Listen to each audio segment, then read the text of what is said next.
Harvard university అంతర్జాతీయ విద్యార్థులను చేర్చుకోవడానికి ఉన్న అనుమతిని నిషేధిస్తూ ట్రంప్ సర్కార్ ఓ షాకింగ్ నిర్ణయం తీసుకున్న సంగతి మనకు తెలిసిందే కదా. ఇందులో భాగంగా ఈ వర్సిటీల్లో విదేశీ విద్యార్థులను చేర్చుకోవడానికి ఉన్న అనుమతిని రద్దు చేశారు. దీనిపై సర్వత్రా విమర్శలు వచ్చాయి. ఈ సమయంలో రివర్స్లో ట్రంప్కు షాక్ ఇచ్చింది హార్వర్డ్ వర్సిటీ. అవును, అంతర్జాతీయ విద్యార్థులు చేర్చుకునేటువంటి సంస్థ సామర్థ్యాన్ని రద్దు చేస్తూ అధ్యక్షుడు డొనాల్డ్ ట్రంప్ తీసుకున్న నిర్ణయంపై హార్వర్డ్ విశ్వవిద్యాలయం కీలక నిర్ణయం తీసుకుంది. ఇందులో భాగంగా ట్రంప్ పరిపాలనపై దావా వేసింది.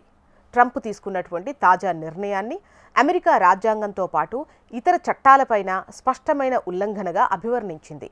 విదేశీ విద్యార్థులను చేర్చుకునేటువంటి అనుమతిని రద్దు చేయడంతో 7,000 మందికి పైగా వీసాదారులపై తక్షణ వినాశకరమైనటువంటి ప్రభావాన్ని చూపిస్తుందని హార్వర్డ్ వర్సిటీ బోస్టన్ ఫెడరల్ కోర్టులో ఫిర్యాదు చేశారు. ఒక కలం పోటుతో అంటే ఒక్క సైన్తో హార్వర్డ్ వర్సిటీలోని 4వ వంతును దాని లక్ష్యాన్ని గణనీయంగా దోహదపడే అంతర్జాతీయ విద్యార్థులను తుడిచిపెట్టడానికి ప్రయత్నించిందని తన ఫిర్యాదులో తెలిపారు. ఈ చట్ట విరుద్ధమైన చర్యను తాము ఖండిస్తున్నామని, ఇది హార్వర్డ్ అంతటా వేలాది మంది విద్యార్థులు ప్రొఫెసర్ల భవిష్యత్తును ప్రమాదంలో పడేస్తుందని, అమెరికాలోని కాలేజ్లు యూనివర్సిటీల్లో విద్యను అభ్యసించడానికి వచ్చిన చాలామంది ఇతరులకు ఇది ఒక హెచ్చరికగా పనిచేస్తుందని ఓ నోట్లో తెలిపింది.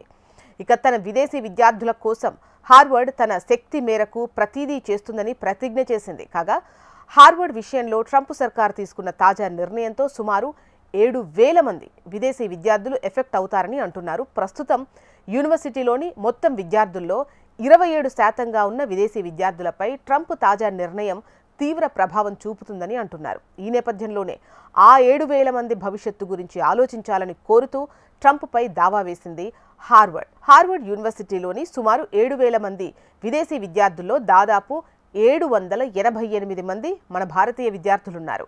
ఈ క్రమంలో తాజా ట్రంప్ నిర్ణయంతో వీరందరి భవితవ్యం గందరగోళంలో పడింది.